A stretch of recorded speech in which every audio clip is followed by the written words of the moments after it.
Après, au niveau des tempéraments, moi, je comprends, je te comprends parce que toi, en fait, les tempéraments, tu ne t'en sers pas parce que tu te sers de l'anamnèse pour identifier les points de blocage. Mais si tu veux, moi, je le comprends comme ça. Les tempéraments, c'est un outil qui te permet d'identifier quelles sont les forces et les faiblesses d'un individu, mais c'est pas pour le mettre dans des cases.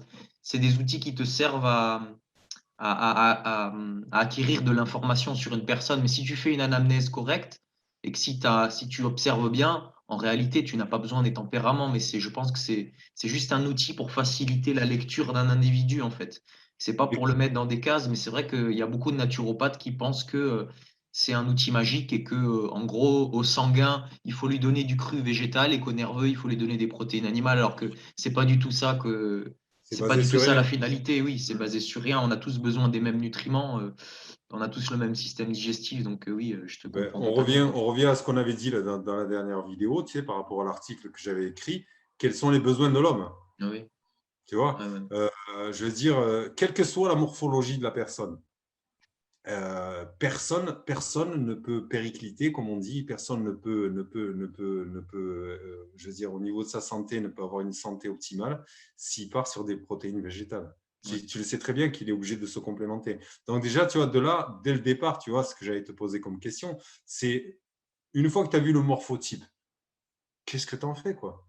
Je veux dire, à quel moment, au niveau, tu viens de le dire, tu vois, eux, ils te disent, bon, mais voilà, s'il est comme ça, c'est qu'il est comme ça. S'il est tempérament nerveux, il faut lui donner à manger plutôt des légumes. On va repartir sur la Seventh Adventist Church, tu vois, Ouais. ce que prônait Kellogg's et ce que prônait cette secte de cette église, qui prônait de ne plus donner de protéines animales aux gens pour les faire passer à la protéine végétale parce que, soi-disant, ils se masturbaient de trop et qu'ils ne voulaient pas qu'il y ait de... Enfin, voilà, tiens, on revient à l'explication qu'on avait donnée la dernière fois. C'est complètement farfelu, ça repose absolument sur rien. Et surtout, enfin, pourquoi je le remets en cause, c'est qu'au final, bon, mais ok, j'ai observé le morphotype. J'ai une personne obèse, mettons, en face de moi. Donc, on va dire peut-être même qu'elle est gonade parce que si ça se trouve, elle a enflé au niveau des hanches. Tu vois, pour reprendre un peu les terminologies qu'on utilise un peu en naturopathie. Si je m'en occupe, là, tu vois bien là, par rapport à l'exemple que je te donne par rapport au saut routier, en 15 jours, il a perdu 5 kilos. Là, j'en ai un il a 20 kilos. Hein. 20 kilos, il a tombé. Mais c'est plus le même bonhomme. Je te montre les deux photos. Tu me dis, c'est deux morphologies et deux morphotypes différents. Donc, aux deux personnes, tu vas donner deux régimes différents. Aux deux personnes, tu vois ce que je veux dire? Alors que c'est la même personne. Au final, c'est la même personne. C'est juste qu'elle est dans l'histoire de sa vie à une étape X, tu vois. Oui, Mais ça c'est pas c'est. définitif, c'est ce qu'on disait la dernière fois par rapport à la maison maladie. C'est pas Oui, une maison que tu es censé habiter ad vitam aeternam. bien C'est sûr, une bien sûr. maison dans laquelle tu es à l'instant T. Mais si tu décides d'en sortir, à ce moment-là, oui. Et moi, je trouve beaucoup plus pertinent l'approche en médecine fonctionnelle qui consiste à gérer l'exposome, hein, à prendre en compte en fait le contexte et l'environnement de la personne et y apporter les changements. Et après, comme on disait, tu vois, enfin, c'est pas le genre de truc que tu vas faire facilement. Je veux dire, c'est simple de trouver la formule, mais faut encore que la personne me suive. Et je reprends l'exemple justement de ce camionneur qui m'a appelé hier, mais impressionnant. Je veux dire, le type, et voilà, il a eu, parce qu'il a entendu parler de moi, parce qu'il a vu cette vidéo, qu'il a suivi un petit peu ce qui se passait. Et quand je lui ai parlé, il ne s'est pas dit, bon, mais je me méfie de ce gars-là. Il s'est dit, non, je suis venu voir un gars en qui j'ai confiance, à qui je vais donner la main, et qui va m'amener vers la sortie. Et après, là, il en a encore pour 15 jours, justement, pour qu'on refasse encore une consultation et qu'on voie un petit peu l'évolution. Mais j'adapte, tu vois. Je reste pas juste sur mes vérités à moi, tu vois. L'approche en médecine fonctionnelle, elle n'est pas auto-centrée sur le thérapeute. En fait, elle est participative. C'est-à-dire que je vais jeter l'hameçon, il va accrocher, il va faire ce qu'il a à faire, et puis on fait un bilan au bout de 15 jours, bon, mais voilà, comment tu t'es senti? D'ailleurs, je te disais tout à l'heure, après la détox, c'est toujours la première question que je pose. Quelles ont été tes réactions? Qu'est-ce qui s'est passé? Qu'est-ce que tu as eu comme truc? Qu'est-ce que voilà? Et en fonction de ça, on ajuste ensemble après. Est-ce que, voilà, une question bête. Il est marié. J'ai demandé, est-ce que ta femme participe avec toi? Est-ce que tu as réussi à la faire joindre? Et parce que sa femme aussi a des problèmes. Ah ben non, tu vois, elle n'est pas motivée. Je dis, ok, il n'y a pas de souci. Mais dis-toi bien qu'à long terme, si vous restez tous les deux dans un régime différent, ce n'est pas tenable.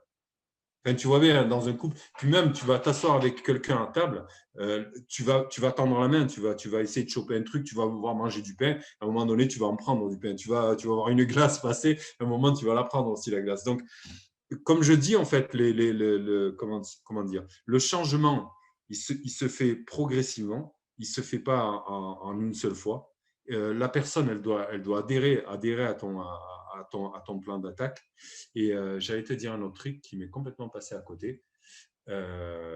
Oui, plutôt que de baser sur la volonté, en fait, et ça, c'est un principe important aussi en médecine fonctionnelle, plutôt que de baser sur la volonté, ça ne marche pas. C'est-à-dire que si tu as fait tes courses et que dans ton frigo, tu as des glaces, ce qui est mon cas là en ce moment, parce que j'ai les petits, ils m'ont fait un peu cher et leur mère, elle n'est pas là, donc j'essaie de faire un petit peu, voilà. Et je leur ai mis des glaces, mais je te garantis que le soir, tu sais, j'ai un truc, je dis, putain, il y a une glace en frigo.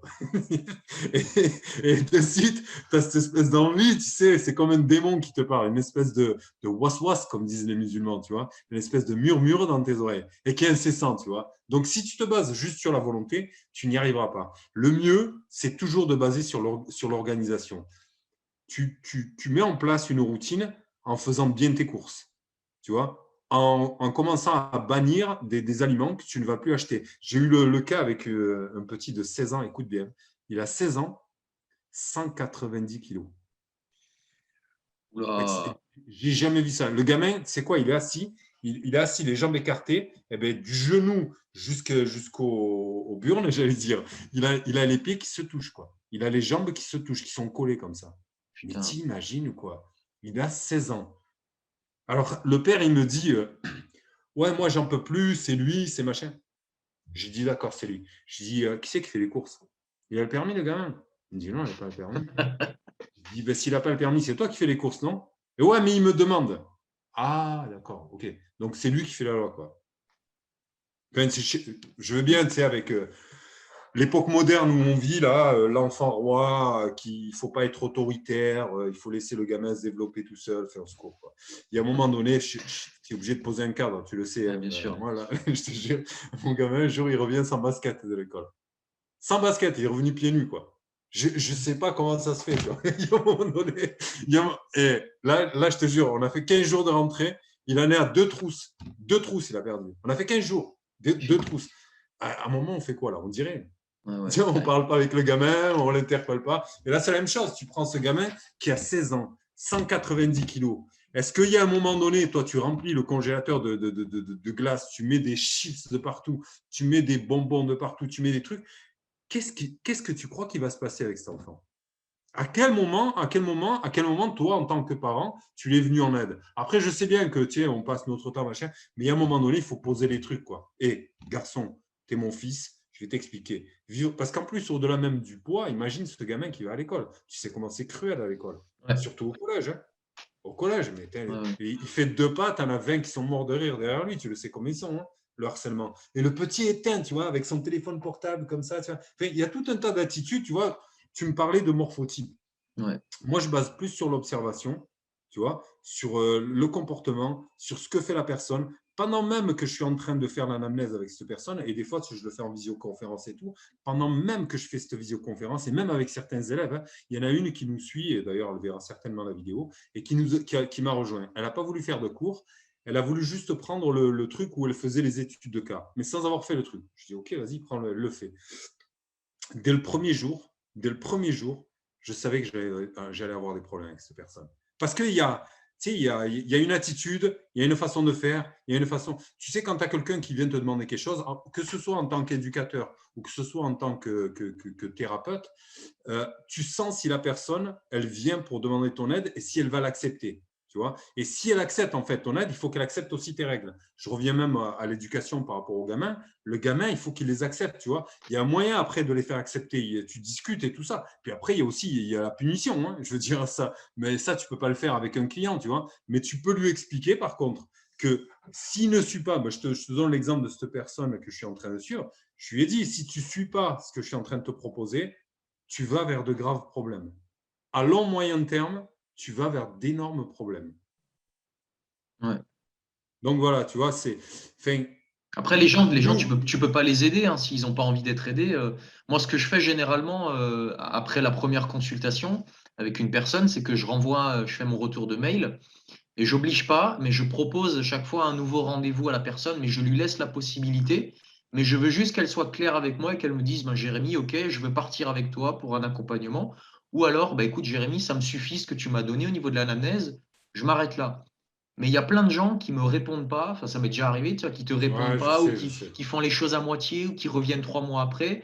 Moi, j'aime bien que ce soit clair, tu vois. Soit tu pars avec moi pour un accompagnement et on va faire quelque chose, soit tu es venu voir parce que ça peut arriver. On a tous acheté des services ou des produits pour essayer et puis on n'a pas continué. Mais moi, je veux juste savoir à quoi m'en tenir, quoi. Et généralement, tu sens bien les gens, tu le sens tout de suite, hein.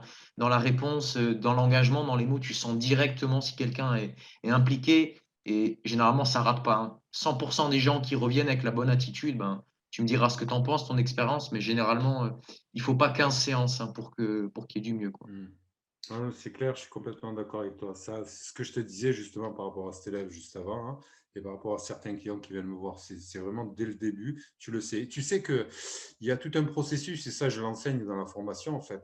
Ouais, Euh, la personne, déjà, quand elle vient te voir, si elle n'a pas déjà envisagé, tu vois, il faut déjà qu'elle l'envisage avant même de commencer. Parce que tu sais, comme je t'expliquais, pour faire le changement, il faut changer petit. Et tu ne le feras pas tout d'un coup, tu vois. Tu le ouais. fais progressivement. Mais il faut déjà, tu vois, que dès le départ, il faut qu'il y ait une adhésion. Moi, presque limite, tu vois, des fois, presque, je joue un rôle et j'adapte mon rôle à la personne que j'ai en face de moi. Des fois, tu as besoin de faire plus d'empathie. Des fois, tu as besoin d'être un petit peu plus sévère, un petit peu plus, c'est père fouettard, un petit peu qui explique et qui pose. Parce que, je ne sais pas si tu l'as remarqué, ça aussi, dans tes prises en charge. Des fois, tu as des personnes, si tu les laisses faire, elles te hijack, quoi. Elles te prennent en otage, elles te prennent dans leur monde et elles t'entraînent dans leur délire. Donc, c'est plus un truc où tu es dans le participatif, où tu échanges, c'est elles qui te noient de tous ces problèmes, de tous ces trucs, de tous ces. Et là, tu n'en sors plus, en fait. Et si toi, tu ne prends pas la direction, parce qu'il faut qu'il y ait quelqu'un qui pilote hein, Ouais. dans un échange et surtout dans un bilan de santé, il faut que tu prennes le contrôle. Il faut que tu arrives à amener la personne voilà. Si elle est trop dans le truc où elle va se plaindre, machin, il faut la sortir de là. Il faut de suite lui imposer, bon, mais voilà, tu es dans cette situation, OK, on est d'accord, mais aujourd'hui, on fait quoi? Est-ce qu'aujourd'hui, tu es prête à faire tel changement? Est-ce qu'aujourd'hui, tu es prête? Et ça, je t'avoue que je suis comme toi, c'est le plus difficile, mais je te l'avais expliqué la dernière fois. Je m'oriente plus maintenant vers une formule de prise en charge sur long terme que sur un truc ponctuel. Je pense que le truc ponctuel, c'est singer le docteur. Et il faut complètement qu'on sorte de ça parce que ce n'est pas du tout adapté. Surtout quand tu prends en charge des maladies auto-immunes, quand tu prends en charge des surpoids, quand tu prends. Et comme je te disais tout à l'heure, c'est participatif. Donc, tu vois, c'est en plusieurs étapes. Là, tu vois, avec la personne avec qui, dont je te parle, là, en 15 jours, je lui ai déjà parlé 3 fois, tu vois. Trois Et consultes en ça, c'est 15 jours. important, tu vois, parce que lui, sinon, tu vas passer 3 mois, il va être tout seul. Il y a peut-être même, tu sais, c'est même pas une volonté de vouloir changer ce que tu lui as proposé. Il y a peut-être des trucs qui sont mélangés dans sa tête. Il y a peut-être, tu vois, il va peut-être partir sur une formule de ce qu'il a compris, parce que c'est entre ce que tu dis, ce que lui saisit et ce qui est réellement, il y a toujours un décalage. Et c'est pour ça que tu sais, les formules que tu proposais où c'était des formations et tout ça, je pense que c'est une super idée, c'est un super truc à faire et je pense que c'est l'avenir même de notre profession à nous, c'est-à-dire de proposer une formule santé, mettons, enfin, tu peux l'appeler comme tu veux, hein, mais voilà, genre maladie auto-immune, voilà, je vous propose tel truc. Pourquoi je vous le propose comme ça? Parce que si je vous donne juste le truc, je n'ai pas fait mon métier. J'ai juste fait de l'allopathie, je vous ai donné de l'allopathie verte, je vous ai filé quelques herbes et quelques trucs, mais au bout d'un moment, dans 15 jours, dans un mois, peut-être que tu en auras besoin. Je te dis ça parce que, par exemple, pour les maladies auto-immunes, on utilise un régime qui s'appelle le paléo auto-immun. Mhm. L'AIP, ça s'appelle, tu vois. Et c'est super parce qu'en fait, dès le début, tu élimines un maximum de choses. Et après, petit à petit, il faut que tu ramènes un aliment après l'autre. Et tu vois, ça te permet de voir, grosso modo, et on élimine énormément de choses, hein, les courgettes, tu sais, tout ce qui est les morels et tout ça, les œufs, machin. Enfin, c'est énorme au début. Limite, ça, je faisais ça avant, mais maintenant que j'ai trouvé ce truc, je suis en train de changer plus vers là. Mais je faisais ça avant en mettant sur carnivore ou sur céto. Et après, petit à petit, avec un aliment, essayer de ramener et essayer de voir un petit peu ce qui les a perturbés. Et là, c'est un peu le cas avec auto-immune parce que c'est beaucoup plus spécifique du fait même, par exemple, qu'on supprime les œufs dans un truc carnivore, tu ne vas pas les supprimer. Et tu sais que c'est un allergène qui revient très souvent, tu vois. Ouais. Et là encore, tu vois, pour parler de ton morphotype, l'allergie, elle ne s'arrête pas au morphotype, tu vois. Elle touche tous les morphotypes. Mais ça va dépendre de quoi? Ça va dépendre de la façon dont elle est née, césarienne, pas césarienne, si elle est née dans une ferme, pas dans une ferme, si sa mère était une maniaque de la javel et du… Tu vois, il y a énormément de choses qui vont rentrer en compte avant même la forme de ton corps ou la forme de ta tête. Ok. Et toi, du coup, tu penses que c'est important alors, tu fais comment pour gérer ça, d'être sans arrêt en contact, enfin d'être très fréquemment en contact? Est-ce que c'est quelque chose qui s'espace au fur et à mesure du temps? Est-ce que tu es beaucoup en contact en début et puis de moins en moins? Comment, comment tu Exactement, c'est planifies ça en ça? fait. Au début tu es obligé d'avoir plusieurs. Donc la première, comme je t'ai dit, tu vois, c'est quand elle rentre en contact avec moi. En général, il m'appelle au téléphone parce qu'il trouve mon numéro et tout ça. Donc Ouais, directement, il m'appelle. Là, à ce moment-là, on a une première approche. Tu vois, déjà, tu as un premier instinct. Le type t'explique grosso modo au téléphone, voilà, ouais, je vous contacte pour tel problème, parce que si ça fait tant d'années que si ça. Ok, d'accord, pas de souci. Là, tu lui envoies un questionnaire. Donc là, c'est immédiat. Le questionnaire, en général, ils essaient de te l'envoyer le plus tôt possible, mais c'est vrai que ça peut prendre, des fois, ça peut prendre 15 jours. Et c'est chiant parce que plus c'est long, et plus tu vas perdre cette espèce de connexion que tu avais avec lui, tu vois, ouais. plus que physique, même métaphysique, tu vois. Il y avait un lien, il y avait une intuition, il y a quelque chose qui était en train de se construire. Et si la personne, elle met 15 jours, 3 semaines à te recontacter et à te renvoyer le questionnaire, ça peut apporter un problème. Mais bon, en général, on rafraîchit un petit peu, on y retourne, et c'est vrai que ça te revient. Après, ça dépend de ta mémoire et tout ça. Bon, après, sitôt qu'il m'a rempli ça, le questionnaire, et que moi j'ai eu donc la première approche, je regarde s'il me faut des analyses ou s'il me faut des trucs supplémentaires, complémentaires, ou pour vraiment étoffer un petit peu ma thèse et ma théorie, et pour pouvoir comprendre un petit peu ce que je vais lui proposer. Ensuite, une fois que j'ai réuni tous les documents, là, je lui envoie son anamnèse, donc sa proposition, et je lui dis, voilà, quand est-ce qu'on peut se donner rendez-vous? Je lui dis, est-ce que lundi ou mardi, c'est bien? J'essaie de fermer parce que sinon, ça va te reporter à des trucs et là, c'est fini. Entre tes clients, tes élèves, tes machins, là, c'est un truc de dingue. Donc, il vaut mieux le garder frais. J'essaie d'avoir ça. Donc, une fois que j'ai ça, je dis, bon, mais OK, on se donne rendez-vous tel jour, à tel jour. Et là, franchement, je lui donne tout le temps qu'il veut.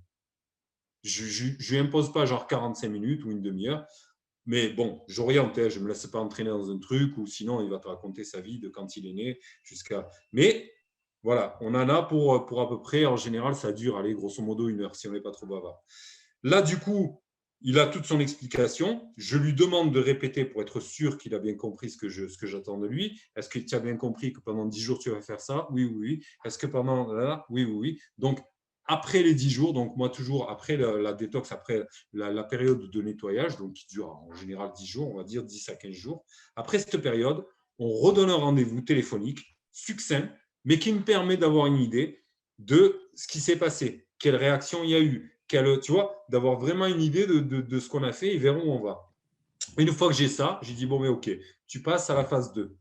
La phase 2, c'est une prolongation de la phase 1, mais en plus soft et différent, en moins agressif, et la continuation de l'adaptation alimentaire et certaines petites choses qu'il a changées. Ensuite, là, quand on a fait ce rendez-vous, donc en général, c'est à 15 jours, quand on a fait ce truc à 15 jours, là, je lui donne 1 mois. Donc, à 1 mois, ça me permet d'avoir une idée. Et surtout, je leur dis de ne rien changer pendant les 1 mois. Là, l'autre, il voulait commencer à prendre du miel, à prendre du truc.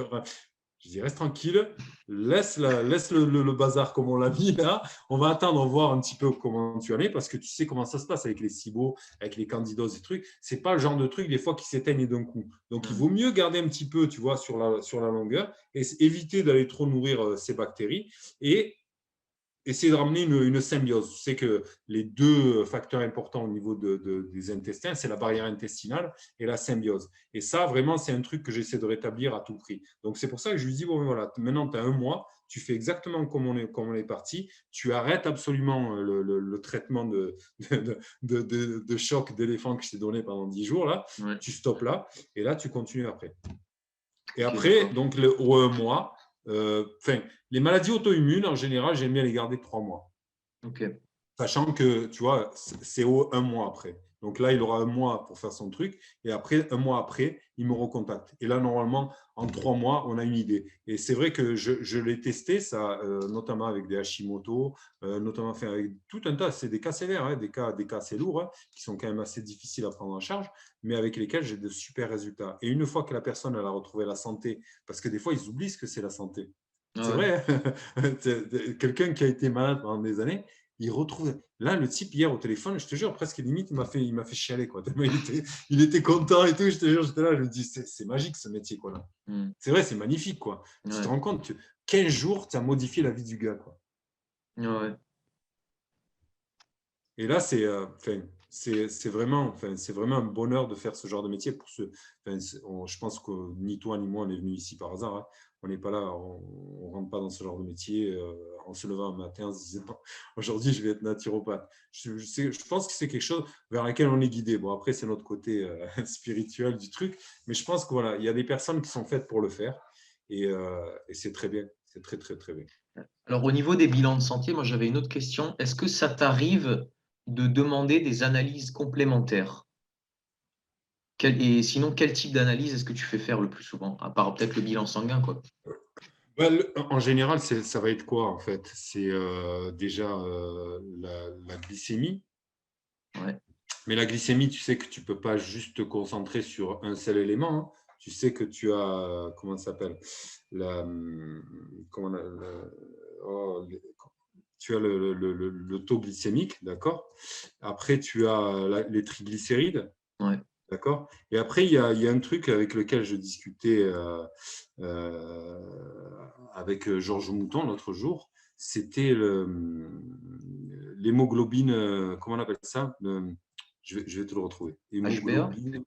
Ouais, non, l'HPA, c'est l'hémoglobine. L'hémoglobine, c'est l'AE, je ne sais plus comment ça s'appelait. Ouais. L'HbA1, c'est ça, ouais, exactement. L'HbA1, Ouais. l'hémoglobine glyquée. Et c'est vrai qu'en ayant plusieurs facteurs comme ça, entre les triglycérides, entre le taux de sucre dans le sang, entre l'hémoglobine glyquée, c'est vrai que ça nous donne une bonne image pour savoir si la personne, par exemple, est en résistance à l'insuline. Ouais. Tu vois, c'est un des facteurs. Après, un autre truc, suivant les facteurs de la personne, que j'aime bien demander, c'est l'homocystéine. Ok.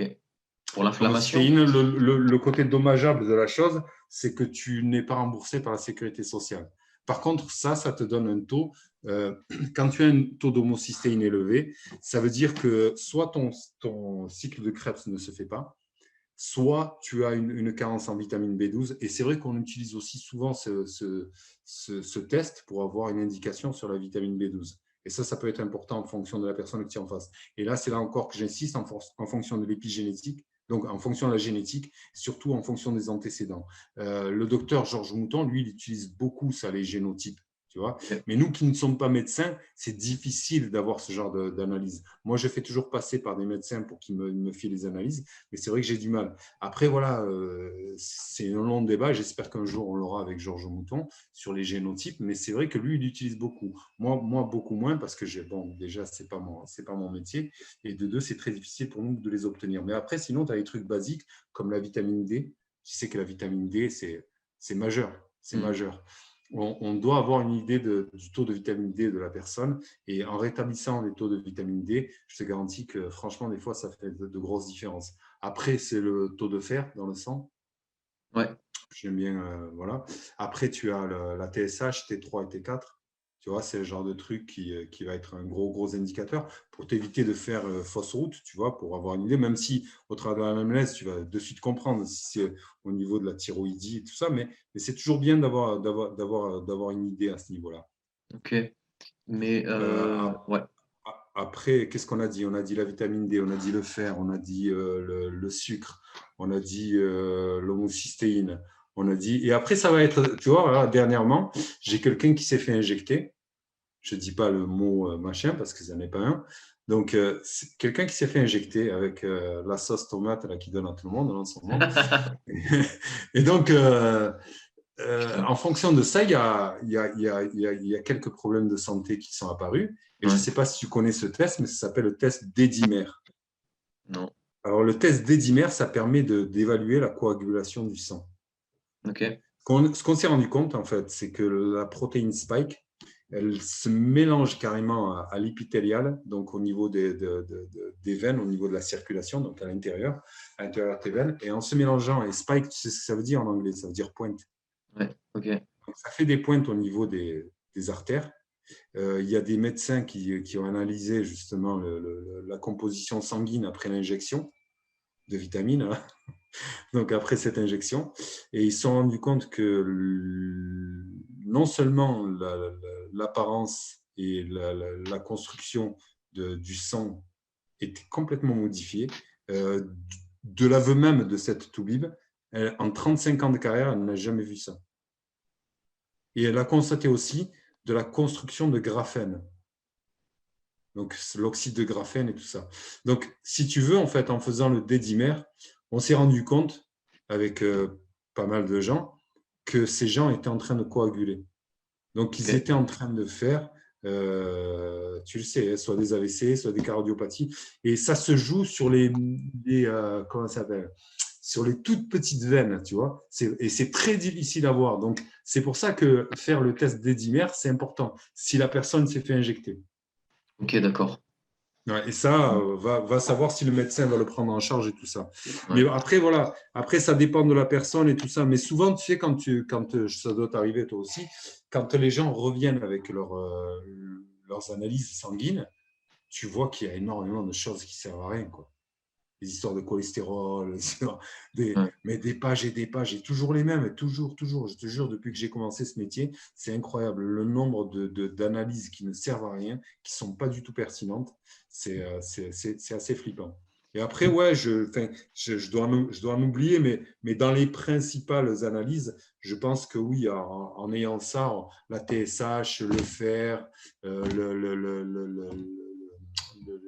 le taux de sucre dans le sang, voir s'il y a une résistance à l'insuline, le taux de vitamine B12. On peut même demander dans certains cas l'hypoprotéine A. C'est toujours dans le même genre de truc pour vraiment déceler s'il y avait un problème au niveau du cycle de Krebs et tout ça. C'est toujours très, très intéressant. Et je ne sais pas s'il y en a d'autres qui me reviennent en tête là que je fais de pertinent. Mais grosso modo, la base, ça reste ça. Il y a des gens qui font tester les nutriments Ouais. comme le magnésium, comme machin. Mais bon, c'est très, très aléatoire, très difficile à gérer comme truc. Et comme je te dis, si je me rends compte qu'il y a un problème au niveau de la barrière intestinale et qu'il y a une carence en certains micronutriments, si j'ai certains micronutriments qui manquent, tu peux être pratiquement garanti que les autres aussi vont manquer. Ok. Surtout quand on a ce genre de problème. Donc, je m'attarde surtout à venir réparer ça, mais bon, voilà. Ok. Et tu disais que toi, ce qui y a vraiment au centre de ta prise en charge, c'est le rétablissement de la santé intestinale. Est-ce que tu as des signes, est-ce que tu as des marqueurs qui te permettent d'évaluer la santé intestinale d'un individu? Ben, comme je t'ai dit tout à l'heure, tu vois, on peut passer par les tests, hein, les tests de SIBO, tout ça, tu les connais, hein, les tests respiratoires, le truc où tu souffles et tout. Mais avant d'en arriver au test, comme je te disais tout à l'heure, tu as toujours l'intuition. Et quand tu fais une anamnèse et que tu poses la question à la personne, parce que dans mon questionnaire, je l'ai, hein, tout en bas, j'ai tout un tas de questions pour l'interface digestive. Et dedans, je demande si, par exemple, si la personne, elle fait de l'alternance entre la constipation et la diarrhée. Ça peut être un signe, tu vois, déjà. Ouais. Si elle a des ballonnements, Ouais. tu vois, si elle a voilà, combien de fois elle va aux toilettes par jour, tu vois. Il y a tout un tas d'indicateurs qui vont te mettre quand même sur la piste. Et là, tu vas le sentir. Mais même si je n'ai pas ce genre de symptômes, quelle que soit la personne, même si par exemple j'ai une personne qui veut juste perdre du poids, je nettoie toujours. Tu vois, c'est comme si, je leur explique des fois en rigolant, tu vois, c'est comme si je venais d'acheter un tapis. Mais avant de le poser par terre, je vais passer la serpillière, quoi. Je vais bien nettoyer le sol, tout bien nettoyer. Et à ce moment-là, je viendrai poser mon tapis. Et ben là, de la même manière, enfin, l'allégorie est bonne parce que tu vas nettoyer les intestins, d'accord? Et une fois que tu les as nettoyés, tu vas réensemencer. Et quand Mm. tu réensemences, c'est comme si tu reposais une nouvelle moquette, quoi. Une Ok, moquette saine. d'accord. Ok. Ouais, parce que ça m'est déjà arrivé de voir des gens qui viennent me voir et qui sont allés chez des naturopathes et qui, en fait, ont pas eu un. Parce que toi, vraiment, ce que je comprends, c'est que tu fais vraiment une anamnèse, c'est-à-dire que tu expliques aux gens, et je pense que ce que j'essaye de faire aussi, c'est vraiment de leur donner une cartographie de leur état de santé, en fait. Et parce qu'il y a plein de gens qui vont voir des naturopathes et qui reçoivent juste une liste de conseils, de choses à faire, mais au final, ils comprennent pas ce qui se passe à l'intérieur d'eux. Est-ce que pour toi, c'est important que la personne, elle comprenne ces problématiques ou pas du tout? Tu le sais bien, enfin, ce que je te disais tout à l'heure, c'est participatif. Et qui dit participatif, il te faut l'adhésion de la personne. Comment est-ce que tu veux qu'une personne adhère si elle ne comprend pas? Tu vois, si elle ne comprend pas, moi je préfère qu'elle comprenne le principe, parce qu'une fois qu'elle a compris le principe, elle sait pourquoi, par exemple, elle doit éviter tel aliment. Ce n'est pas Hmm. une punition. Elle sait que ce n'est pas une punition. Elle sait que c'est, voilà, l'explication. Des fois, je suis même très technique. Enfin, tu sais, c'est mon côté aussi éducateur par rapport à l'école. C'est que je vais carrément expliquer l'anatomie, quoi. Je vais aller carrément au bout du bout, lui montrer, lui machin, le truc, là. Voilà. Et bon, après, tu le vois, hein, si tu as l'attention de la personne ou pas. Si tu vois que la personne, elle bat et qu'elle commence à tourner les yeux vers le ciel et tout ça. Donc là, au bout d'un moment, voilà, tu adaptes, en fait. C'est le prophète de l'islam qui disait ne parle aux gens qu'en fonction de leur capacité intellectuelle. En fait, tu vas t'adapter à la personne que tu as en face en fonction de sa capacité à comprendre certaines choses. Des fois, il faut faire très simple. Des fois, il faut aller un petit peu plus au fond. Et des fois, même du fait même de la personne que tu as en face, elle va poser des questions et elle va te pousser dans tes retranchements. Oui, mais telle personne m'a dit ça, alors pourquoi tu me dis ça? Hmm. Voilà, voilà, voilà. Là, j'ai eu le cas juste hier, une nouvelle cliente à moi, par rapport au lait, quoi. La meuf, elle me parle de lait d'amande. Non, ou de lait de soja. Je lui dis, je suis désolé, c'est C'est pas pas du du lait de soja, lait. C'est c'est de pas la du pisse lait. de soja. C'est de la pisse de soja. C'est un jus, quoi. Voilà, Ah ouais. c'est un terme abusif parce que là, enfin, ça paraît anodin, mais tu as, quand même un couple en Australie qui est au tribunal parce qu'ils ont nourri leur bébé avec du lait de soja et du lait d'amande. En pensant parce que voilà, c'est du lait, quoi. Donc, je ne donne pas du poison à mon fils et je donne du lait. Voilà, je donne du lait. Mais ce n'est pas du lait. Ça n'a pas du tout les propriétés du lait. Hmm. Ça n'a pas du tout les micronutriments du lait. Moi, j'ai un fermier là, qui est pas loin, là, Ouais. juste derrière. Je vais chercher chez lui tous les 3-4 jours, je vais chercher mes 5 litres de lait, quoi. Ouais. Mais Sinon, la vache, elle broute de l'herbe. Le ouais. lait, il n'est pas pasteurisé. Je fais du beurre même avec. Enfin, Ah pas ouais. moi, ma femme, hein, je vais arrêter de mentir parce que c'est ma femme la spécialiste de ça. Mais elle me fait du beurre, quoi. Mais le beurre, Excellent. c'est pas le beurre président, hein. Ouais. Rien à voir, hein. Rien à voir. Mais là, tu sais, tu te lèches les babines à la fin. Et Ouais. ce qui veut dire qu'en termes de micronutriments, mais tu es à un autre niveau, quoi. Ouais, Tu es bien à un autre sûr. niveau. Et pourquoi se priver de choses? Parce que, on ne va pas dire le nom, parce qu'une gourou de la naturopathie dit que le lait, c'est pour les veaux et que, et que comme c'est la vache qui l'a fait, ça appartient qu'aux veaux. Enfin, ils n'ont rien compris à la métaphysique. Ils ne comprennent pas que le monde, tel qu'il a été créé, la pièce centrale du monde dans lequel on vit, c'est l'homme. Et tout a été fait en proportion de lui. D'ailleurs, si les pieds de vache, c'est pile la taille de la main. Enfin, il y a tout un tas de trucs, tu le vois bien. Enfin, on dirait que quelqu'un te dit, tiens, je te mets ça à ton service. Ça, c'est à ton service. Fais-en ce qu'il y a de mieux. Je t'ai apporté ça pour te nourrir. Je t'ai apporté ça pour ton bienfait. Sinon, enfin, on prend les chevaux, par exemple. Pourquoi est-ce que les chevaux sont pile à la taille de ce qu'on devrait monter dessus et tout? Pourquoi est-ce qu'ils ne font pas la taille d'une montagne, les chevaux? Mais je veux dire, il y a tout un tas de choses évidentes. Et puis même, sans s'arrêter juste au côté métaphysique de la chose, hein, tu peux aller vérifier même avec la science. Et le lait, j'ai écrit un article, tu le sais, hein, parce que beaucoup de gens pensent que le problème du lait, c'est le lactose. C'est enfin, c'est ce que te diront tous les diététiciens, tous les nutritionnistes et tout ça, que le problème, c'est l'allergie ou l'intolérance au lactose. Mais on sait pertinemment que c'est la caséine le problème. En fait, si tu veux, dans la façon dont l'animal va manger, il va nous retranscrire quelque chose au niveau de la caséine. Caséine, c'est une protéine. Et Ouais. donc, quand tu vas prendre la caséine et que tu vas la démonter en chaîne d'acides aminés, dans cette chaîne d'acides aminés, tu vas avoir un segment de 7 éléments qui vont te donner les opioïdes. Et ces opioïdes-là, c'est eux qui viennent ralentir les intestins. C'est eux qui viennent créer des problèmes de péristaltisme. Tu peux le rencontrer dans le gluten et tu peux le rencontrer aussi dans la caséine. Et donc, quand tu prends un lait de type A1, donc qui est le lait de type classique que tu vas acheter au supermarché en Tetra Pak ou Ouais. etc., ce genre de lait-là, bien sûr qu'il est nocif. Et bien sûr que si on le supprime, on va avoir des bienfaits au niveau, par exemple, des asthmatiques. On allait tous les deux aborder aujourd'hui le problème cutané, le problème de la Mm. peau.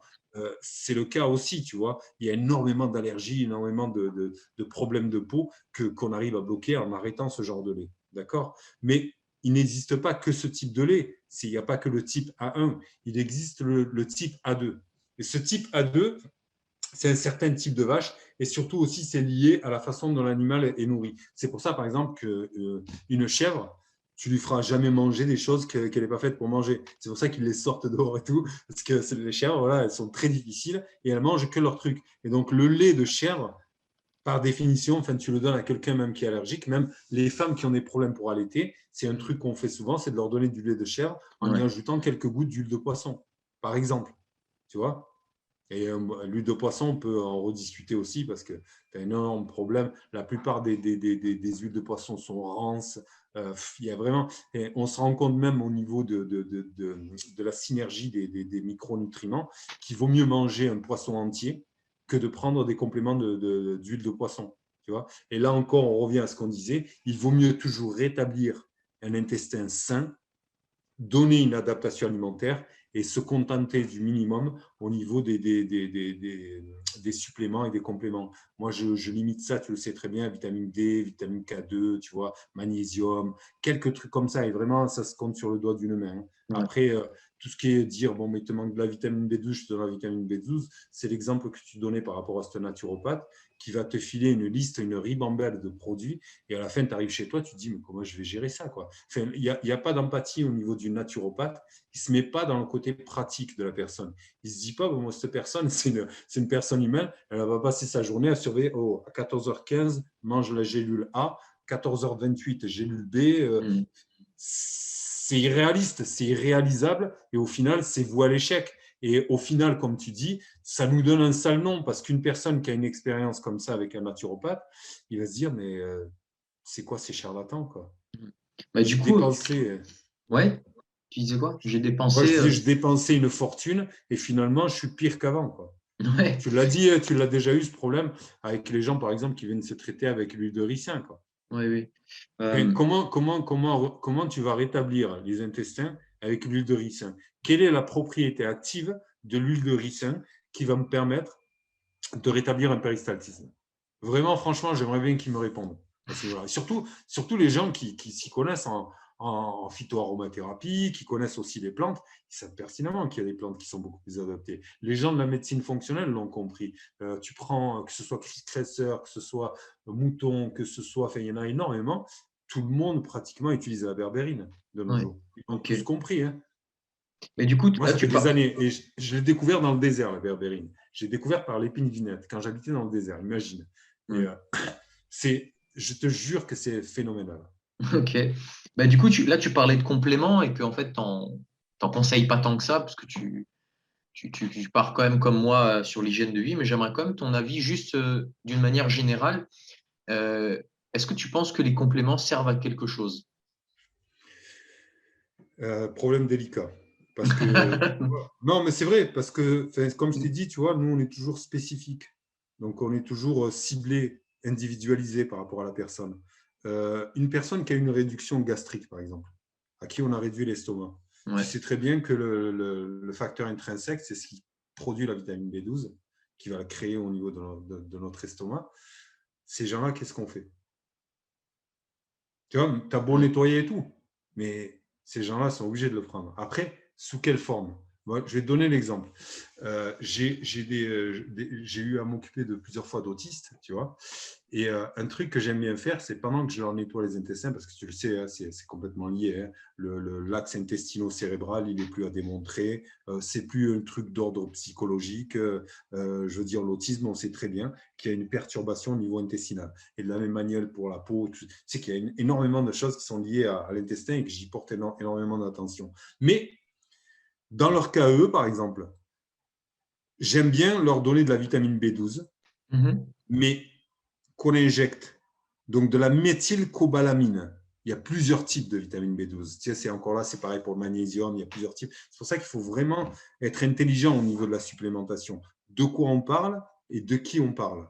À qui j'ai affaire et quel type de supplément, de quel type de supplément je parle et dans quelles conditions. Donc, si on prend cet exemple de cette personne qui a un problème au niveau intestinal et à qui on a fait une réduction intestinale, c'est absolument pertinent de lui donner une supplémentation. Ce n'est pas idéal, ce n'est pas ce que j'aurais rêvé pour lui, mais il y a un moment donné, oui.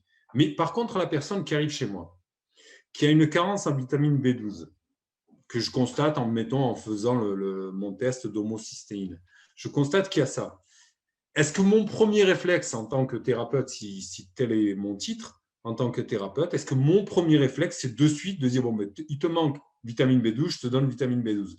Est-ce que ça marche comme ça? Je ne crois pas. Tu sais qu'il y a des facilitateurs, et il y a une synergie entre les micronutriments et il y a des facilitateurs. Tu sais, par exemple, on te donnera jamais, par exemple, du magnésium tout seul. Souvent, ça va être avec de la B6, avec du machin, tu vois. Donc, ils essaient de singer, de mimiquer, en fait, si tu veux, cette synergie qui se fait naturellement au niveau des micronutriments. Je te parlais de l'huile de poisson versus le poisson. Il n'y a pas photo. C'est clair que dedans, tu vas avoir du sélénium dans le poisson, tu vas avoir de la vitamine D, tu vas avoir tout un tas de facteurs qui vont faire qu'en fait, il va y avoir un terme qu'on utilise beaucoup, toi et moi, de biodisponibilité. Parce que c'est à ce niveau-là que ça se joue. Tu peux donner une brouette de vitamine B12, mais au résultat, ce qui va compter, c'est la biodisponibilité. C'est ce que lui, il a pu prendre dans son système.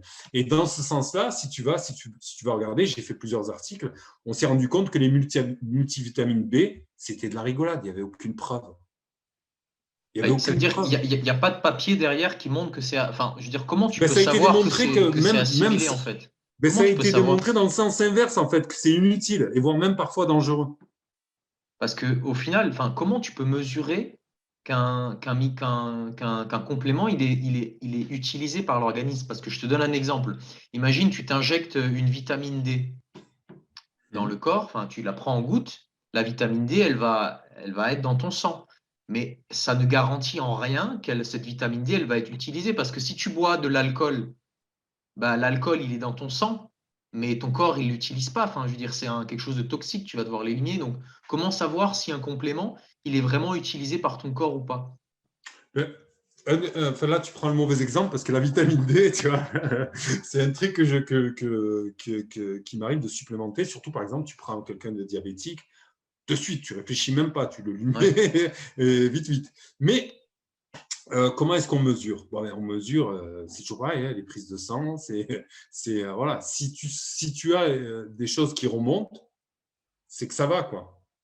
Par contre, il y a des trucs, nous, en médecine fonctionnelle, enfin, ils commencent à y venir parce que ce n'est pas leur spécialité, eux non plus, hein, ça. Ils le font, mais enfin, Georges Mouton est exceptionnel, lui, pour ça. Enfin, il a écrit des bouquins. Le mec, en fait, je me suis rendu compte, tu sais quoi, la dernière fois, dans une conversation avec lui, je me suis rendu compte que Robert Masson l'avait cité à maintes reprises.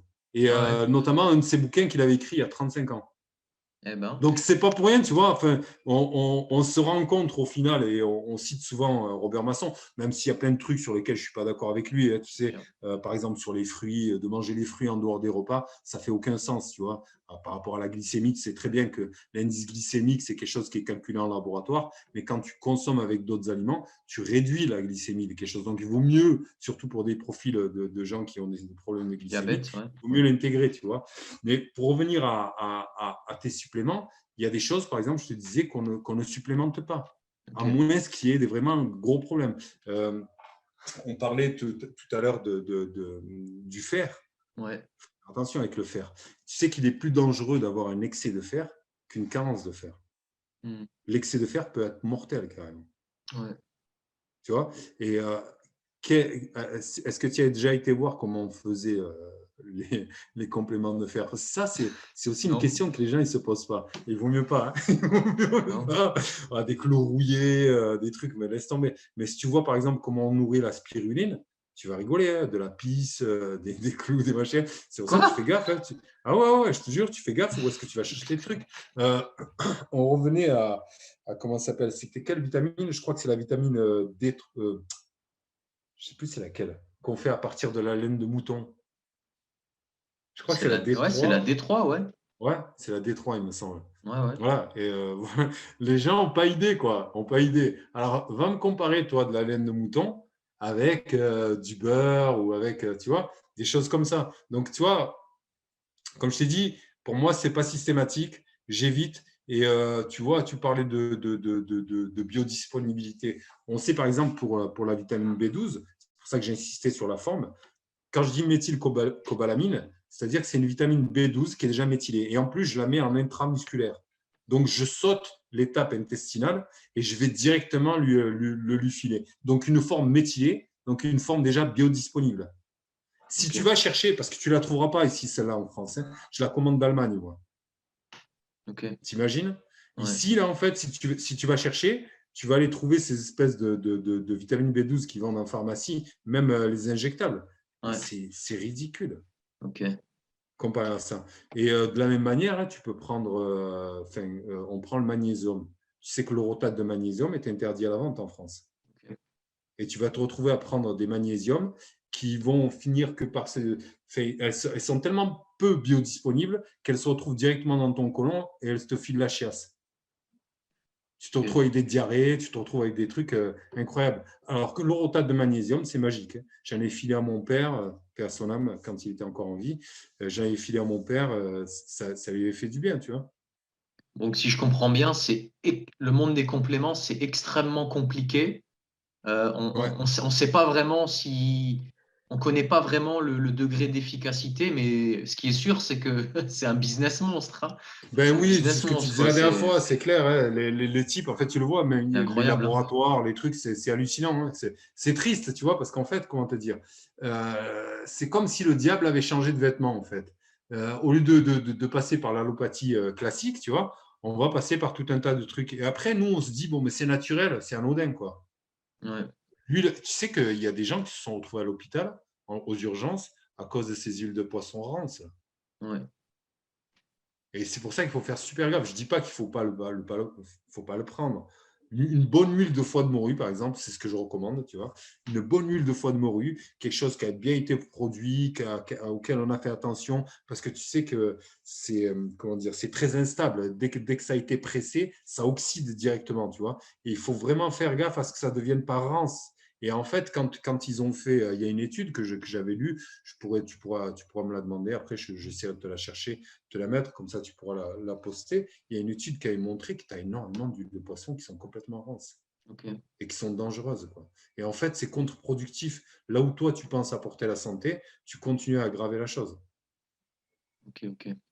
Et c'est pour ça que je me tiens au minimum. Et c'est pour ça que je te dis que je parle souvent de synergie des micronutriments. Je parle souvent de complémentarité. Tu vois, moi, en tout, ouais, toujours dans l'ordre métaphysique, je préfère toujours parler de complémentarité que d'égalité. Des choses qui vont être complémentaires les unes aux autres et qui vont s'entraider.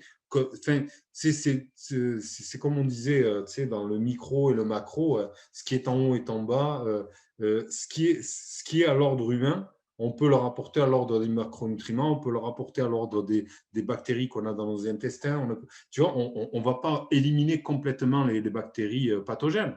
Non, on va les harmoniser, elles vont rester en contact, elles vont juste être maintenues, donc défavorisées pour pas qu'elles prennent le dessus. Mais on ne peut pas éliminer, par exemple, on parle de cette pandémie dans laquelle on vit, tu ne peux pas éliminer un virus. C'est pas Ouais. possible. On a Bah déjà non. 4 familles de Corona. Là, c'est la cinquième. Si tant est qu'elle a été isolée, là, c'est la cinquième. Et les 4 avant, on ne les a jamais éradiquées. Donc, Mm. c'est complètement stupide. Tu sais, c'est comme si on reprenait, bon là, on va mettre entre guillemets, mais c'est mon point de vue personnel. C'est comme si on reprenait Pasteur depuis le début. On sait pertinemment qu'il est parti sur une guerre qu'il ne pourra jamais gagner. Et plutôt que d'avoir à faire la guerre contre le virus, on va traiter le terrain. On va rendre le terrain plus solide du fait qu'il pourra même communiquer avec le virus. Et sa communication avec le virus, elle est bénéfique.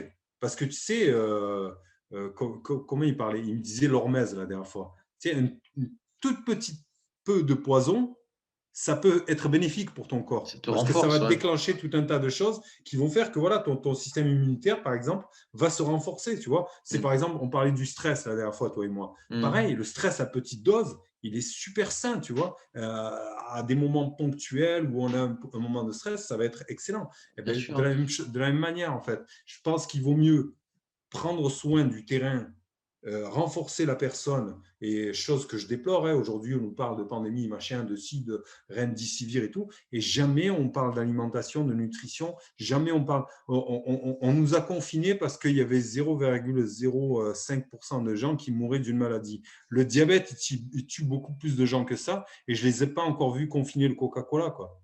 Le Coca-Cola, il tourne, il est toujours libre. Moi, je suis Ah confiné chez ben, moi, et Coca-Cola, il se balade en sifflant dans la rue. pendant je me souviens pendant la première année, tu sais, quand il y a eu le confinement, Mhm. le jour où ils ont réouvert la vente à emporter, je me souviens, je passais en voiture devant un McDo, Ah ouais, j'ai vu mais moi aussi, ouais. j'ai jamais vu ça, hein. Il y avait mais la file, elle allait jusque sur la route, quoi. Et je me suis dit, Mm. putain, comorbidité, obésité, diabète, mais Au c'est secours, hein. jackpot total, quoi. C'est Ouais, ouais, jackpot, ouais. quoi. Tu Tu as vu vois, ce film Demolition Man? non? Tu as vu? Ah, c'est un vieux film, tu sais, avec Stallone, tu sais, vraiment le film des 80s, quoi. Ouais. Mais dedans, tu as un extrait, tu pourras le retrouver si tu voudras les séries, je te jure, c'est vraiment phénoménal. En fait, tu as, un policier et un voyou qui se retrouvent décongelés dans le futur, tu vois. Et donc, du coup, le mec, il découvre le nouveau monde, le Ouais. nouvel ordre mondial. Ouais. Et donc, du coup, il est là dans ce nouveau monde. Et il hallucine tout le long. Il prend des PV parce qu'il dit un gros mot. Enfin, c'est devenu une espèce de vraiment une dictature, hein, et Ouais. dans lequel tu es surveillé électroniquement et tout ça. Et comme le flic, là, il vient du passé et qu'il a des méthodes un petit peu choc, tu vois. Et il est tellement bon que le président, ou je ne sais pas, le représentant légal de la commune où il est, ou de la ville, espèce de ville futuriste, de mégapolis dans laquelle ils sont, là, il dit, OK, je voudrais célébrer ce moment et vous inviter au Pizza Hut. Attends, l'autre, il dit, quoi? Des Pizza Hut? Ouais. Ouais. Ben oui, oui, après la guerre, après la pandémie, tous les petits restaurants ont fermé, et les seuls qui sont restés, c'est ce truc. Donc aujourd'hui, le seul restaurant où on peut aller, c'est Pizza Hut. Ouais. Ça en rigolant, tu vois, mais quelque part, C'est ce qui est en train de se passer qu'est-ce qui quelque se passe, part, quoi? hein. Ouais, regarde les restaurants. Là, les mecs, ils ont mis le pass. Enfin, on va se faire censurer cette vidéo. Ouais. Mais bon, les mecs, ils ont mis en place un pass, là. Tu as ce pass qui est en place. Donc, du coup, qu'est-ce qui se passe? Tu n'as plus personne qui y va. Je suis allé l'autre jour là, à Auchan. Je ne te dirai Ouais. pas comment parce que tu me connais. Ouais. Je suis allé l'autre jour à Auchan faire un tour. Mais à la rentrée, hein, j'ai jamais vu ça. Vide. Ah Vide. ouais? Les caissiers qui se tournaient les pouces. Tu vois Ok. jamais ça à Auchan. Ok. Surtout celui qu'on a ici à Avignon Nord. Ouais. Et donc voilà, quoi. Voilà la situation dans laquelle on est. Et les gens, en fait, voilà, comme tu disais, plutôt que de jouer le bon sens, plutôt que de, voilà, on se fait embobiner pour des biens particuliers, hein. C'est pas, tu vois bien que c'est pas le bien commun qui est visé. Si ça avait été le bien commun, on aurait fait autrement. Je te donne l'exemple de mon père qu'on a mis, là, il est mort cette semaine, paix à son âme. Et en fait, il était à l'hôpital. Et à l'hôpital, je vais lui rendre visite. Et là, je vois que l'infirmière lui prend la glycémie. C'est pas moi qui l'ai mis, hein, c'est mes proches. Ils ont voulu le mettre, il y était. Et j'ai demandé à ma mère si elle voulait que je le sorte. Elle n'a pas voulu. Bref, c'est de l'ordre du privé. Donc, du coup, moi, j'y vais là, après 5 jours, parce que c'était à mon tour, vu que tu as droit maintenant, on t'impose même combien de personnes rentrent voir là, ses parents. Donc, on Ouais. avait deux personnes par jour. Comme il est une famille nombreuse, je ne te dis pas. Moi, il a fallu 5 jours pour que je finisse par y aller. Donc, j'y vais, et là, l'infirmière prend la glycémie de mon père. Je dis, Bizarre, pourquoi tu lui prends la glycémie à mon père? Il est pas diabétique, il n'y a pas de truc. Elle me dit, c'est le traitement. Je dis, quel traitement? Je dis, tu lui donnes de la cortisone? Elle me dit, oui, oui, oui. Et je dis, quoi? Là, tu lui fais monter le truc. Et tu iras regarder, en début de 2020, au tout début de la pandémie, j'ai fait un article dans lequel je stipulais les médicaments à éviter qui favorisaient le virus. Et dedans, il y a la cortisol. Et je donnais aussi les méthodes naturelles. Okay. Et chose que j'ai fait, je vais t'expliquer, c'est un très bon exemple. Donc, du coup, je lui dis, mais et donc, quoi, tu lui donnes? Ouais, j'ai la cortisone. C'est infirmière. Elle me dit, alors, je ne peux pas vous répondre, il faut voir le médecin. D'accord? Je chope le médecin dans le couloir. Là. Je dis, tu fais quoi là? Je dis, qu'est-ce que tu fais avec mon père? Tu donnes de la cortisone? Je dis, pourquoi? Pas parce que mon père, il va mal au pied et tout ça. Je dis, c'est parce que ça a douleur au pied ou quoi? Je dis, mais on s'en fout de la douleur. Non, non, c'est le protocole. Est-ce que tu comprends ce que je te dis là? Ces gens-là sont en train de donner de la cortisone aux gens, de les mettre sous oxygène et antibiotiques. Alors qu'a priori, ils sont juste en fin de vie. Là, ils n'ont rien, quoi. Ils ont rien. Moi, quand on l'a fait rentrer, quand ils l'ont fait rentrer, il était normal le matin, de la même manière le soir. Et en fait, quand il a vérifié l'oxygène, moi, quand je suis arrivé, je dis, vous faites quoi? Ouais, Corona. Je dis, okay, Corona, mon père, il a fait une opération cette semaine. Il s'est fait enlever un kyste au niveau du cerveau. Et là, il est fatigué, quoi. Mais il a vérifié le taux d'oxygène qu'il avait dans le sang. Il était nickel. Mais bon, ma mère, ouais, vas-y. Ils l'ont amené, tu vois. Ils l'ont amené, mais ils devaient le garder que le soir et le ramener, quoi. Le lendemain, il nous appelle. Oui, on l'a mis sous oxygène. Oui. Qu'est-ce que c'est que cette histoire? Qu'est-ce que c'est que c'est? Et là, c'est du concret, c'est pas un truc que j'ai entendu dans la rue ou quoi. C'est quelque chose qui nous est arrivé à nous, en tant que famille. Et donc, mon père est allongé comme ça, on l'a mis sous oxygène, et le médecin nous explique qu'il n'en a plus pour longtemps. Parce que ses poumons sont pleins. Et je dis, mais à ce moment-là, si ses poumons sont pleins, pourquoi tu ne fais pas tomber la charge virale?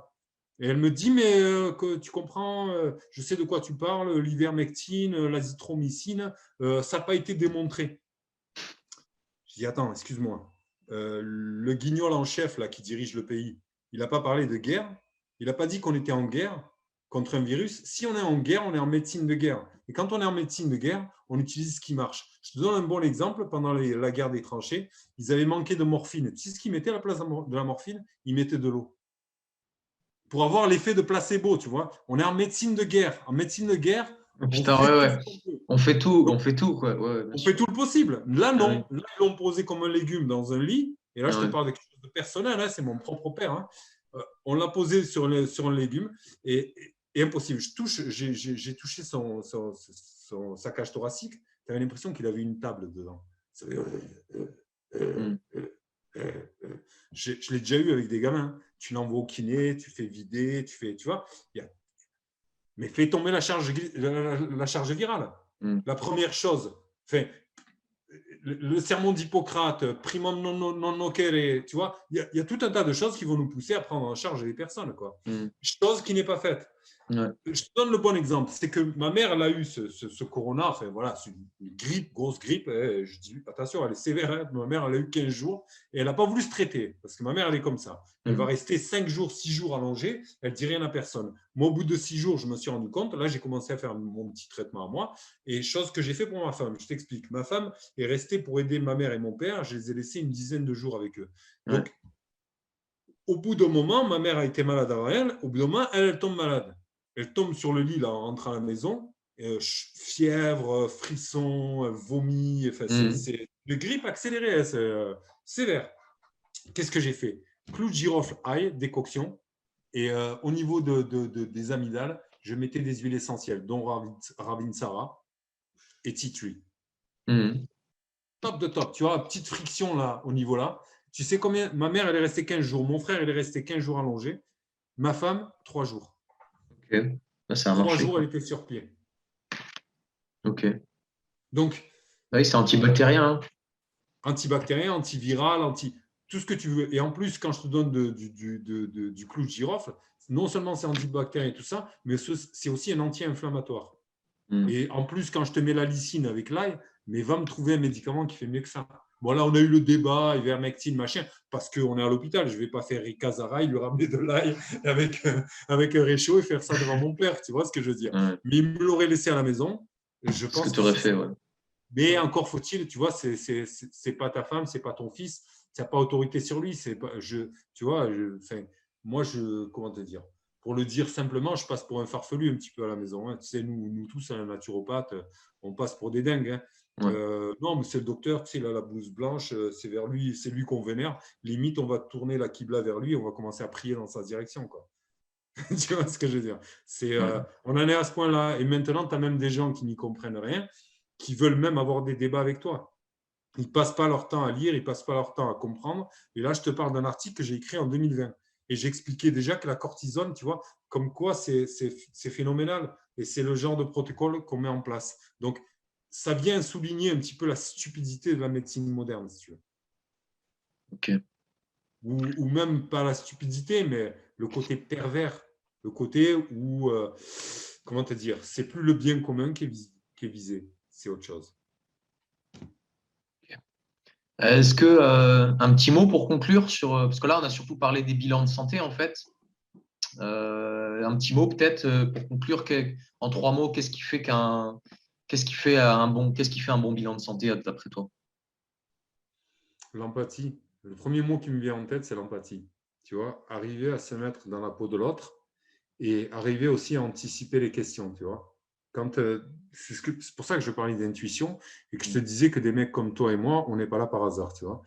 Il y a une approche, il y a une méthode. Hein. C'est clair que la méthode, on a tous le questionnaire. Moi, sauf que moi, il est beaucoup plus poussé, tu vois. J'ai une partie avec interface digestive pour avoir vraiment une idée précise de ce qui se fait au niveau de la digestion. Est-ce que la personne a des démangeaisons anales? Si elle les a, quand est-ce qu'elle les a? Est-ce que c'est à la pleine lune? Ça peut être un indicateur, tu vois, de pas mal de choses. Est-ce que elle a des remontées acides, le RGO, tu vois, reflux gastrique œsophagien?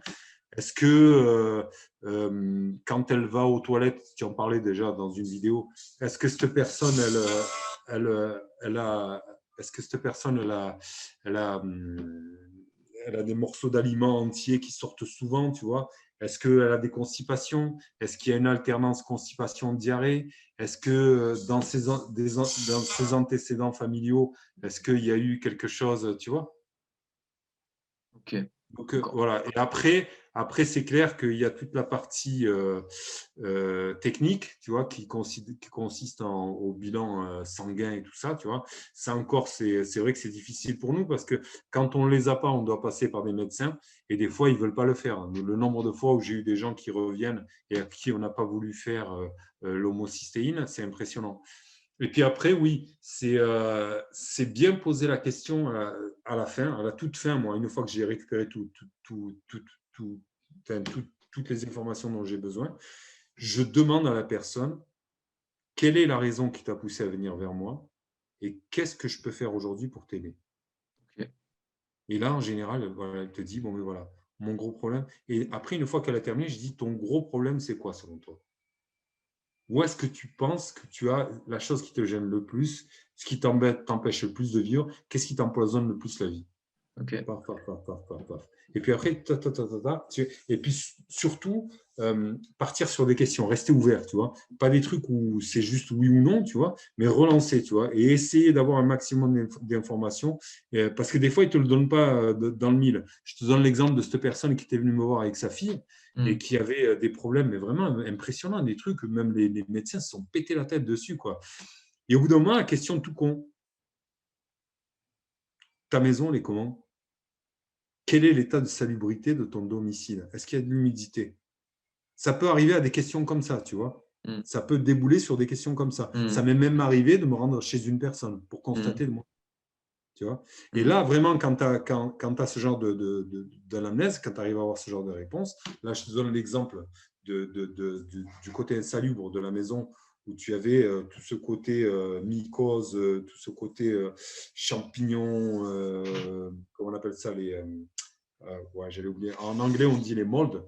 Mhm. quand tu as toutes ces conditions, tu peux apporter toi les solutions que tu veux. Je l'ai déjà eu avec une femme qui souffrait de problèmes rhumatismaux et tout ça, mais j'ai fait tout mon truc. Elle me dit non, toujours pareil, j'ai toujours mal. Et là, c'est à ce moment-là que j'y ai posé la question sur sa maison.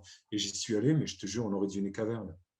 Une Mhm. caverne, carrément des stalagmites, des stalactites là, qui descendaient, là. Truc de fou. Je me suis dit, mais c'est pas comment en 2021 on habite dans des maisons pareilles. Ok. Et ça, si tu ne règles pas, parce que là, avant de régler le problème de la personne, tu vas régler le problème de la maison, si tu Ouais. peux. C'est la première des choses. Ou alors déménager ou voir une solution, parce que sinon, tu n'en sortiras jamais. Tu auras beau traiter, ça va revenir. Ok, ouais. Tu Donc, vois.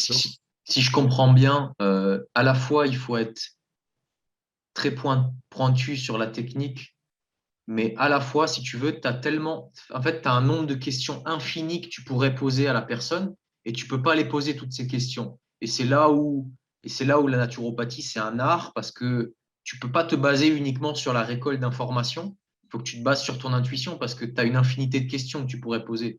Est-ce qu'on peut le voir comme ça ou pas? Ouais, exactement. Tu peux. Mais après, voilà, tu as un axe quand même. Tu as des questions sur lesquelles tu ne peux pas échapper. Les Ouais. antécédents familiaux, le côté intestinal que je te disais, tu vois. Il y a tout ce truc. Et après, oui, en fonction des réponses que tu as, des fois, ça va t'amener à extrapoler sur d'autres trucs qui ne sont pas dans ton anamnèse. Là, par exemple, je doute qu'il y ait beaucoup de thérapeutes qui vont poser la question sur l'état de la maison. Ah bah oui, ça c'est pas très courant, Tu vois, hein. voilà. C'est Donc, vraiment et pas courant, pourtant, tu quoi. vois, regarde, on parlait du truc là où tout est lié. C'est ça, être holistique. Hmm. Tu vois, c'est sortir du corps carrément. C'est prendre en charge aussi le contexte. Ouais. Donc, l'exposome, c'est pas juste ce que tu manges.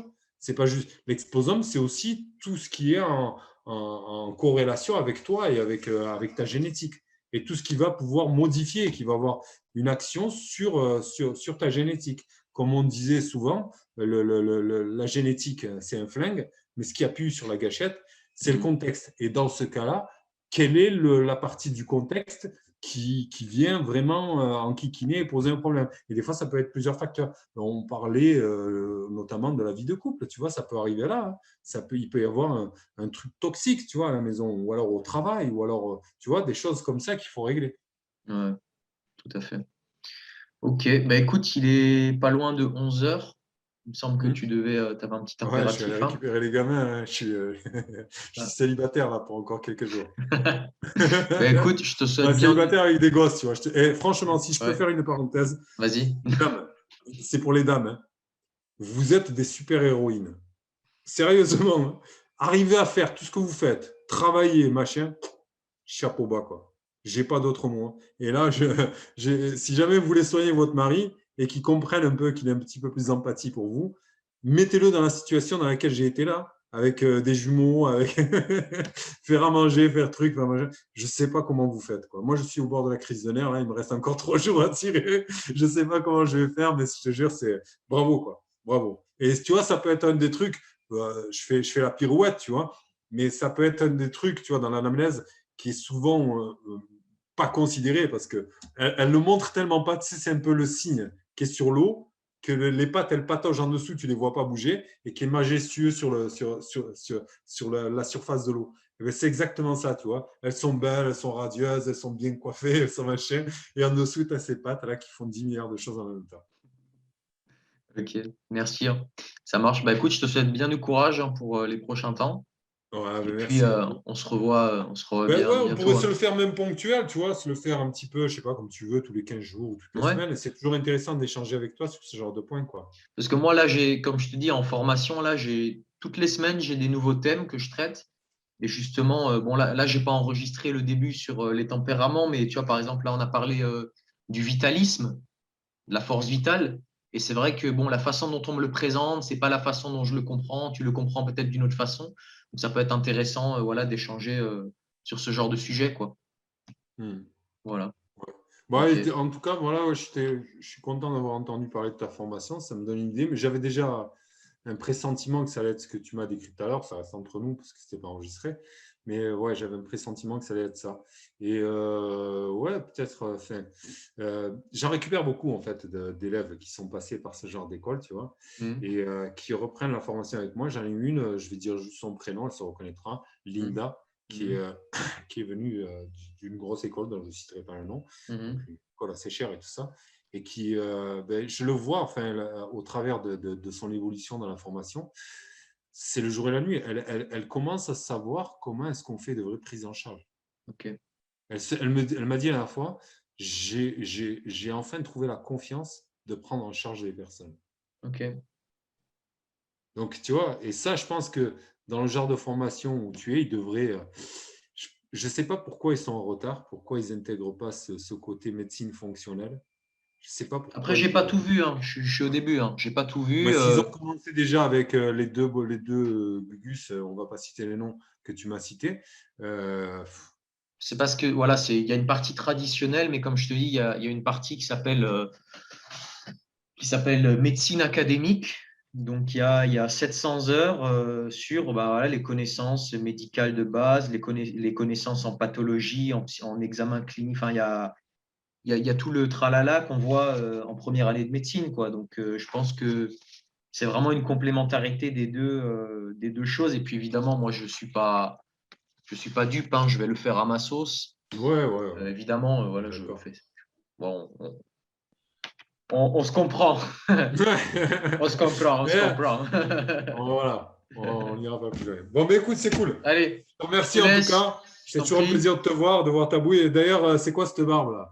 Hein? Ouais, c'est. Je me laisse un peu Ok. aller. Hein. Tu t'es pas retrouvé célibataire toi aussi cette semaine. Non, non, non, non.